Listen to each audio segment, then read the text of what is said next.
Hi hello welcome to wild wolf TV health. ఈరోజు మనతో పాటు ఉన్నారు డాక్టర్ సాకేత్ గారు, consultant cardiologist at Medicover hospitals Begumpet. వారితో మనం ఈరోజు మాట్లాడతాం. నమస్తే సార్. నమస్తే అండి. సార్ ఎలా ఉన్నారు? All fine sir, as a cardiologist, so మీ దగ్గరికి వచ్చే పేషెంట్స్లో చాలామంది కూడా గుండె దడగా ఉంటుందండి అని చెప్పేసి వస్తూ ఉంటారు. అసలు ఈ గుండె దడ అంటే ఏంటి సార్? ఇప్పుడు నార్మల్లీ హార్ట్ రేట్ అన్నది 60 to 100 ఉండాలి.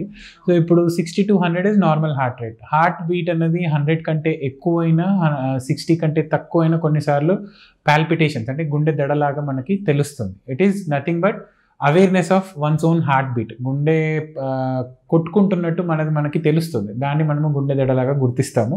అండ్ గుండె వేగం పెరిగినప్పుడు కూడా గుండె దడలాగా మనకి తెలుస్తుందండి. దిస్ ఇస్ వాట్ కామన్గా మనకి పేషెంట్స్ కంప్లైంట్ చేసే ఒక సిమ్టమ్ అండి. అసలు ఎందుకు ఈ గుండె దడ అనేది మరి ఉండాల్సిన బీట్ కన్నా ఎందుకు తక్కువ అవుతుంది సార్? కాజెస్ ఏమంటారు? ఇప్పుడు పాల్పిటేషన్స్కి కామన్ కాజెస్ ఫస్ట్ అండి. ఎప్పుడైనా వచ్చినప్పుడు మనము కామన్గా మేము చూసుకునే సిమ్టమ్స్ ఏంటంటే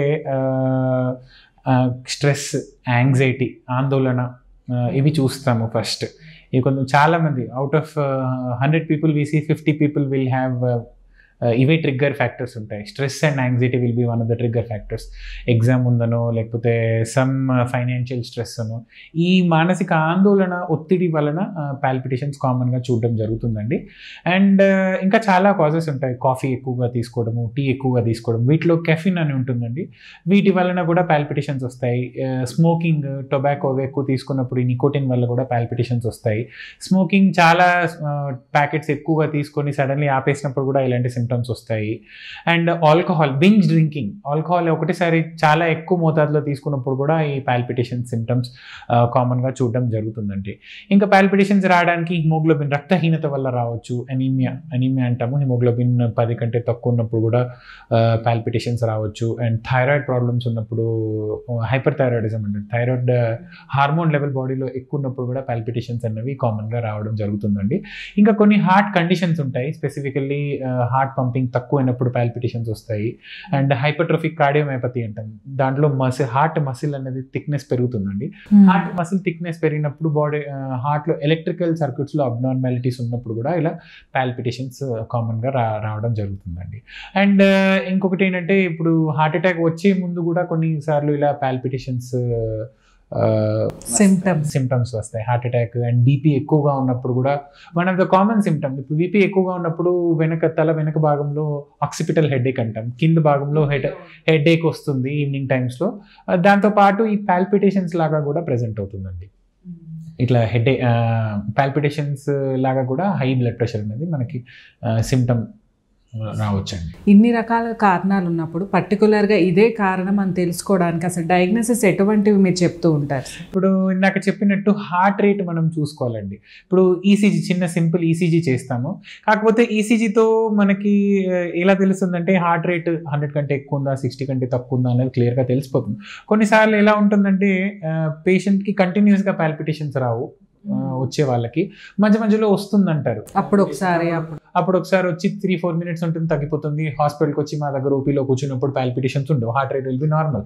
అప్పుడు ఈసీజీ తీస్తే నార్మల్గానే ఉంటుంది. ఇలాంటి పరిస్థితుల్లో మనము పాల్పిటేషన్స్ని ఎలా గుర్తించాలి అంటే, చిన్నది హోల్టర్ టెస్ట్ అని ఉంటుందండి. ఈ హోల్టర్ టెస్ట్లో చిన్న స్టిక్కర్ లాంటిది, ఈ మధ్య ఇంతకు ముందంటే చాలా పెద్ద మెషిన్స్ ఉండేవి, చెస్ట్ మీద పెట్టి 24 hours మానిటర్ చేసేవాళ్ళం కంటిన్యూస్గా ఈసీజీ. ఈ మధ్య కాలంలో చిన్న స్టిక్కర్స్ లాగా వస్తాయి. ఈ ఛాతీ మధ్య భాగంలో స్టిక్కర్ లాగా పెడతాము. అది 24 to 72 hours వరకు మనకి హార్ట్ రేట్ అన్నది కంటిన్యూస్గా మానిటర్ చేస్తుంది. And that is directly sync to your phone. ఈ ఫోన్ ద్వారా that will go to the central pool and they will send us the continuous ECGs చూసుకొని మనము పాల్పిటేషన్స్ ఎందుకు వస్తున్నాయి, ఎప్పుడు ఉన్నాయి. కొన్నిసార్లు ఎలాగంటే ఇలా 3-4 daysలో కూడా తెలియదు. Once in a week or once in 1 month, once in 10 days వస్తాయి. అలాంటప్పుడు ఈ హోల్డర్లో కూడా తెలియదు. ఇలా హోల్డర్ కాకుండా ఇంకొన్ని లూప్ రికార్డర్స్ అని ఉంటాయి. ఇవి ఇంకా చాలా 7 to 10 days వరకు కూడా ఈసీజీ కంటిన్యూస్గా మానిటర్ చేస్తుంది. సో వీటి వల్ల కూడా మనకి పాల్పిటేషన్స్ ఎలా ఉన్నాయి, ఎంత వేగంగా వస్తుంది అన్నది మనకి తెలుస్తుంది. అండ్ పాల్పిటేషన్స్లో కామన్గా మనము సైంటిఫిక్ టర్మ్స్లో మాట్లాడాలంటే ఎక్టోపిక్ బీట్స్ అంటే మధ్య మధ్యలో స్కిప్డ్ బీట్స్ వస్తాయి. ఇప్పుడు హార్ట్ రేట్ ఎక్కువ ఉండడమే కాకుండా స్కిప్డ్ బీట్స్ వస్తాయి. Heart rate will be normal 60 to 100 మధ్యలో ఉంటుంది, కానీ మధ్యలో బీట్స్ ఉన్నవి కొంచెం స్ట్రెంగ్త్ ఎక్కువ, అంటే స్కిప్డ్ బీట్స్ అంటాం, ఎక్టోపిక్ బీట్స్ అంటాము. ఇవేముంటుందంటే ఆ హార్ట్ బీట్ మాత్రం కొంచెం ఎక్కువ ఫిల్ అయ్యి ఇంటెన్సిటీ ఎక్కువ అవడం కూడా, దానివల్ల కూడా ఇట్లా పాల్పిటేషన్స్ లాగా వచ్చే అవకాశం ఉంటుందండి. సో ఇవి కూడా మనకి హోల్టర్ కానీ ఈసీజీలో కానీ మనకు తెలిసిపోతుంది. ఇది కామన్గా మనము చేసుకోవాల్సిన పరీక్షలు. వీటి వల్ల ఇప్పుడు అన్ని పాల్పిటేషన్స్ని ఒకటేలాగా ట్రీట్ చేయమండి. ఈ హోల్టర్ కానీ ఈసీజీలో వీటిలో ఈ లూప్ రికార్డర్స్ ఇలాంటి వీటిలో మనము పాల్పిటేషన్స్ ఎందుకు వస్తున్నాయని చూసుకుంటాం. ఇందాక నేను చెప్పిన కారణాలు చాలా ఉన్నాయి కదా, ఈ కారణాలన్నీ మనం చూసుకొని ఏ రకంగా వస్తున్నాయి స్కిప్డ్ బీట్స్ అన్నది చూసుకొని దాని ప్రకారంగా ట్రీట్మెంట్ ఇవ్వడం జరుగుతుంది. ఓకే సార్, ఒకవేళ పాల్పిటేషన్స్ ఇప్పుడు ఈసీజీ కానీ మన డయాగ్నోసిస్లో పాల్పిటేషన్స్ ఉన్నాయి వీళ్ళలో అని తేలినప్పుడు ఎటువంటి ట్రీట్మెంట్ మీరు సజెస్ట్ చేస్తూ ఉంటారు? ఇప్పుడు ఫస్ట్ దేని వల్ల వస్తుంది అన్నది చూసుకుంటాము. ఇప్పుడు కొన్నిసార్లు హార్ట్ బీట్ అన్నది 150-200 రేంజ్లో ఉంటుంది. పేషెంట్స్కి సిమ్టమ్స్ ఏమీ ఉండవు. పార్షియల్లీ అప్పుడప్పుడు మధ్యలో పాల్పిటేషన్ 3-4 minutes వస్తాయి. ఇందాక చెప్పినట్టు హోల్టర్లో మనం చూసుకొని ఎందుకు వస్తుందో చూసుకున్న తర్వాత వీటికి హార్ట్ బీట్ ఎక్కువ అయిపోయినప్పుడు కొన్ని మెడిసిన్స్ ఇస్తామండి. కొన్ని మెడిసిన్స్ వల్ల హార్ట్ బీట్ అనేది అదుపులో పెట్టుకోవడానికి, బీటా బ్లాకర్స్ అని, కాల్షియం ఛానల్ బ్లాకర్స్ అని, హార్ట్ రేట్ అనేది అదుపులో పెట్టుకోవడానికి మనము కొన్ని మెడిసిన్స్ ఉంటాయి. అండ్ ఇందాక చెప్పినట్టు థైరాయిడ్ ప్రాబ్లమ్, రక్తహీనత ఇవన్నీ చూసుకొని ఇవి మనం ఒకవేళ థైరాయిడ్ ప్రాబ్లం ఉంటే దాన్ని అడ్రస్ చేయాలి. మనం థైరాయిడ్కి హార్మోన్ ట్రీట్మెంట్ తీసుకోవాలి. రక్తహీనతకి హిమోగ్లోబిన్ పెంచడానికి డైట్ టాబ్లెట్స్ తీసుకోవాలి. స్ట్రెస్ ఉంటే స్ట్రెస్ తగ్గించుకోవాలి, కాఫీ ఇంటేక్, ఇవన్నీ ఈ కారణం ఏంటో కరెక్ట్గా కనుక్కొని పిన్పాయింట్గా కనుక్కొని దాన్ని మనము we need to address that issue. And heart problem అంటే ఇప్పుడు ఇందాక చెప్పినట్టు హార్ట్ బీట్ ఎక్కువ ఉన్న వాళ్ళకి మా భాషలో సూప్రా వెంట్రిక్యులర్ టెకికార్డియా అంటారు. కొన్నిసార్లు 200-250 కూడా ఉంటుంది. పేషెంట్స్కి అంత సిమ్టమ్స్ రావు, కాసేపు కొంచెం గిడ్డినెస్ అలా వచ్చే అవకాశం ఉంటుంది. సో ఇలాంటి వాళ్ళకి ఏం చేస్తామంటే ఇలా ఈ పాల్పిటేషన్స్ మెయిన్ రావడానికి కారణం ఏంటంటే హార్ట్లో ఇందాక చెప్పినట్టు ఎలక్ట్రికల్ సర్క్యూట్స్ ఉంటాయి. ఇలా ఎలక్ట్రికల్ సర్క్యూట్స్లో కొన్నిసార్లు పుట్టుకతోనే అడిషనల్ ఎలక్ట్రికల్ సర్క్యూట్స్ ఉంటాయి. ఇప్పుడు హార్ట్లో కూడా ఎలక్ట్రిసిటీ జనరేట్ చేయడానికి పేస్ మేకర్ అని ఒకటి ఉంటుందండి, న్యాచురల్ పేస్ మేకర్. అక్కడ నుంచి హార్ట్ బీట్ కావాలి అని చెప్పి సిగ్నల్ స్టార్ట్ అవుతాయి. అక్కడ నుంచి మొత్తం హార్ట్ అంతా వైరింగ్ లాగా ఉంటుంది, అంటే లోపలే ఉంటుంది. It is not visible to eyes, but then in our terminology we usually check them.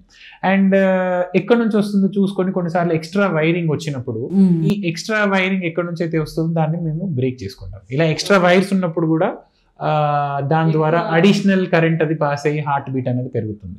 So మేము ఎలక్ట్రోఫిజియలాజికల్ స్టడీస్ అని టెస్ట్స్ ఉంటాయి, ఎక్కడి నుంచి వస్తుందో చూసుకొని రేడియో ఫ్రీక్వెన్సీ అబ్లేషన్ అంటాం, ఆ వైరింగ్ని బ్రేక్ చేస్తాం రేడియో ఫ్రీక్వెన్సీ వేవ్స్ ఇచ్చి. సో ఇది ఒక పద్ధతి ఇలా పాల్పిటేషన్స్ ఉన్నదానికి. అండ్ ఇంకా కొన్నిసార్లు ఎలాగంటే హార్ట్ బీట్ 150-200 కంటే ఎక్కువ అయిపోతుంది. That is a medical emergency, ventricular tachycardia అంటారు. మధ్యలో సపోజ్ కొన్నిసార్లు హార్ట్ అటాక్ రాకముందు కూడా ఇలా సిమ్టమ్స్ రావచ్చు. హార్ట్ అటాక్ వచ్చిన తర్వాత కూడా కొంతమందికి ఎవరికైతే హార్ట్ పంపింగ్ తక్కువ ఉందో వాళ్ళకు కూడా ఇలా వెంట్రిక్యులర్ టెకికార్డియా అన్నాను కదా, అలాంటి డేంజరస్ అరిథ్మియా అంటారు దీన్ని. అంటే హార్ట్ బీట్ ఇర్రెగ్యులర్గా ఉంటుంది, దాంతో పాటు ఎక్కువగా కూడా ఉంటుంది. దేర్ బై హార్ట్ ఇర్రెగ్యులర్గా కాంట్రాక్ట్ చేసినప్పుడు బ్రెయిన్కి బ్లడ్ సప్లై తగ్గిపోతుంది. తగ్గిపోయినప్పుడు మంచి స్పృహ తప్పి పడిపోతాడు. అండ్ సడన్ కార్డియాక్ అరెస్ట్కి ఇది ఒక కామన్ కారణం, ventricular tachycardia, ventricular fibrillation. So ఇలా ఉన్నప్పుడు అది మనకి హోల్టర్లో తెలిసిపోతుంది, హోల్టర్లో కానీ బేసిక్ ఈసీజీలో కానీ తెలిసిపోతుంది. దాన్ని మనం కొన్నిసార్లు మందుల ద్వారా ఇందాక చెప్పినట్టు calcium channel blockers, beta blockers అని కొన్ని మెడిసిన్స్ ఉంటాయి, ఆ మెడిసిన్స్ ద్వారా అదుపులో పెట్టడానికి చూస్తాము. ఈ మెడిసిన్స్ ద్వారా అవ్వలేదు అన్నప్పుడు కొన్నిసార్లు మనము ఇలా సడన్లీ ఎప్పుడైతే హార్ట్ బీట్ పెరుగుతుందో అది మనం ఊరికి ఎప్పుడు కనుక్కోలేము కాబట్టి ఎమర్జెన్సీ కొన్నిసార్లు హాస్పిటల్కి రావడానికి టైం కూడా ఉండదు. సో ఇలాంటప్పుడు మనం ఏం చేస్తామంటే ఒకటి ఇంప్లాంటబుల్ కార్డియోవర్టర్ డిఫిబ్రిలేటర్ అంటే చిన్న పేస్ మేకర్ లాగానే ఉంటుంది. ఇక్కడ చిన్న పాకెట్ లాగా చేసి ఇక్కడ పాకెట్ లాగానే స్కిన్ కింద అమర్చేస్తాము. హార్ట్లో వైర్స్ వెళ్తాయి, హార్ట్లోకి 2 వైర్స్, అవి 2 to 3 wires depending on clinical condition wires వేస్తాము. దీన్ని బట్టి మనము ఎట్లా అంటే ఐసిడి అన్నది గుర్తుపడుతుంది. ఇట్లా హార్ట్ బీట్ ఇర్రెగ్యులర్ అయినప్పుడు, హార్ట్ బీట్ ఇందాక చెప్పినట్టు వెంట్రిక్యులర్ టెకికార్డియా కానీ వెంట్రిక్యులర్ ఫిబ్రిలేషన్ కానీ వచ్చినప్పుడు అది గుర్తుపడుతుంది. గుర్తుపట్టి అది ఆటోమేటిక్లీ షాక్ ఇస్తుంది. మనం ఇప్పుడు చాలా సినిమాల్లో చూస్తాం షాక్ ట్రీట్మెంట్, ఎక్కడైనా షాక్ ఇస్తారు కదా, అది ఆటోమేటిక్లీ గుర్తుపెట్టి that will generate shocks. Shock generate చేసినప్పుడు ఈ ఏదైతే ఈ హార్ట్ బీట్ ఎక్కువ ఉన్న వెంట్రుకులర్ టెకికార్డియా కానీ వెంట్రుకులర్ ఫిబ్రిలేషన్ ఇలాంటి డేంజరస్ అరిథ్మియాస్ అన్నవి నార్మల్ అయిపోతాయి, రిథమ్ నార్మల్ అయిపోతుంది and patient will get time to come to hospital. అంటే సడన్ కార్డియాక్ డెత్స్ చూస్తాం, ఇప్పుడు కొన్నిసార్లు నిద్రలోనే పోయారు అంటాము అండ్ సడన్లీ ఏదో పని చేసుకుంటుంటారు అండ్ సడన్ అరెస్ట్ ఉంటుంది. ఇది ఒక కామన్ కారణం. వెంట్రుకులర్ టెకికార్డియా అనేది కామన్గా కారణం. ఇది హార్ట్ అటాక్ వచ్చిన తర్వాత కావచ్చు, హార్ట్ పంపింగ్ తక్కువ ఉన్న వాళ్ళకి కావచ్చు, and hypertrophic cardiomyopathy heart muscle thickness ఎక్కువ ఉన్న వాళ్ళకి కావచ్చు, కొన్ని వంశపారంపర్యంగా కూడా వచ్చే అవకాశం ఉంటుంది.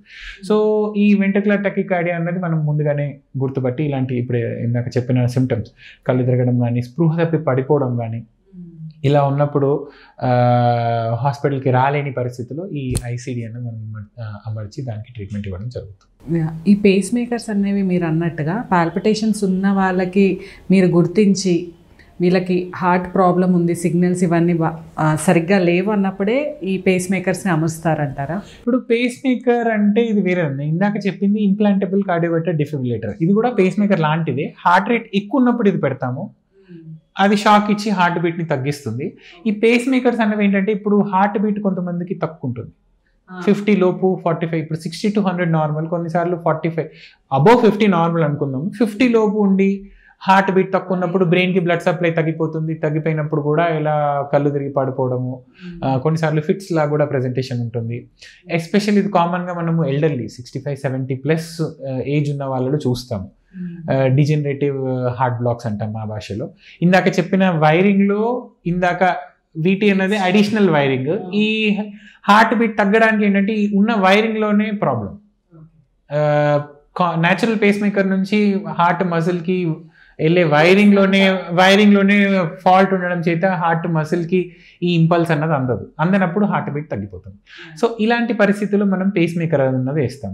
ఇప్పుడు ఎలాగంటే ఇంట్లో కరెంట్ లేనప్పుడు we put on generator or inverter which gives temporary support. ఇది కూడా అంతే, పేస్ మేకర్ కూడా అంతే.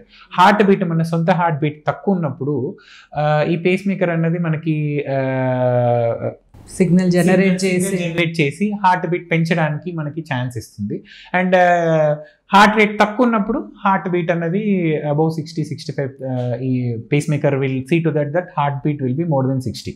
తక్కువ ఉన్నప్పుడు హార్ట్ బీట్ ఒకవేళ నార్మల్లీ ఉన్నప్పుడు pacemaker will be silent, అది ఇంపల్స్ జనరేట్ చేయదు. It is something like common టర్మినాలజీలో generator like whenever needed it will give impulse. So ఒకవేళ పాల్పిటేషన్స్ని ప్రాపర్గా ట్రీట్ చేయకపోతే ఎటువంటి రిస్క్ని వాళ్ళు ఫేస్ చేయాల్సింది? ఇప్పుడు ఇందాక చెప్పినట్టు పాల్పిటేషన్స్ వన్స్ ఇన్ వైల్ వస్తాయి కొంతమందికి, ఎప్పుడు ఒకటేసారి సడన్గా మేజర్ సిమ్టమ్స్ రావు. ఇనీషియల్లీ చిన్న సిమ్టమ్స్ ఉంటాయి, అంటే కళ్ళు తిరగడం కానీ, గిడ్డినెస్ కానీ, స్పృహ తప్పి పడిపోవడం కానీ, ఇలాంటి చిన్న ఇనీషియల్ సిమ్టమ్స్ ఉంటే నెగ్లెక్ట్ చేయకుండా you should meet your either cardiologist or physician. మీకు ఇందాక చెప్పినట్టు ఈసీజీ ఎకోకార్డియోగ్రామ్ అండ్ హోల్టర్ ఈ పరీక్షలు చేసి ఎందుకు వస్తుందో చూస్తారు. సో ఈ పాల్పిటేషన్స్ని నెగ్లెక్ట్ చేయకుండా ఎందుకు వచ్చిందో ట్రీట్మెంట్ త్వరగా తీసుకోగలిగితే మనకి ఫర్దర్గా ఇంకా ప్రాబ్లం అనేది పెద్దగా అవ్వకముందే మనము దాన్ని ప్రివెంట్ చేయగలం. అండ్ మ్యాక్సిమం పాల్పిటేషన్స్ ట్రీట్ చేయలేని పరిస్థితుల్లో ఎక్కువగా హార్ట్ బీట్ పెరిగినప్పుడు ఇందాక చెప్పినట్టు సడన్ కార్డియాక్ అరెస్ట్ వచ్చే అవకాశం ఉంటుంది. ఓకే సార్, ఫైనల్గా ఎలాంటి ప్రివెంటివ్ మెజర్స్ తీసుకోవాలంటారు? సో చిన్న జాగ్రత్తలు అండి. Try to avoid stress, try to manage your stress. Stress అందరికీ ఉంటుంది, but try to manage your stress by meditation, yoga. And ఒకవేళ పాల్పిటేషన్ సిమ్టమ్స్ ఉన్నట్టయితే, గుండె దడ లాంటి సిమ్టమ్ ఉన్నట్టయితే మీ దగ్గరలో ఉన్న కార్డియాలజిస్ట్ని కానీ ఫిజిషియన్ని కానీ సంప్రదిస్తే సరిపోతుంది. వాళ్ళు బేసిక్గా ఎందుకు వస్తుంది అని చూసుకుంటారు. స్ట్రెస్ తగ్గించుకోవాలి, కాఫీ ఇవి తగ్గించాలి, డైట్ హ్యాబిట్స్ తగ్గించుకోవాలి. ఒకవేళ హార్ట్ ప్రాబ్లం అనుకున్నప్పుడు ఎందుకు వస్తుందో చూసుకొని దానికి ట్రీట్మెంట్ తీసుకుంటే సరిపోతుంది. Thank you sir. మీరు చెప్పిన ప్రివెంటివ్ మెజర్స్ మన ఆడియన్స్ తీసుకుంటారని ఆశిద్దాం. Thank you. Right, thank you.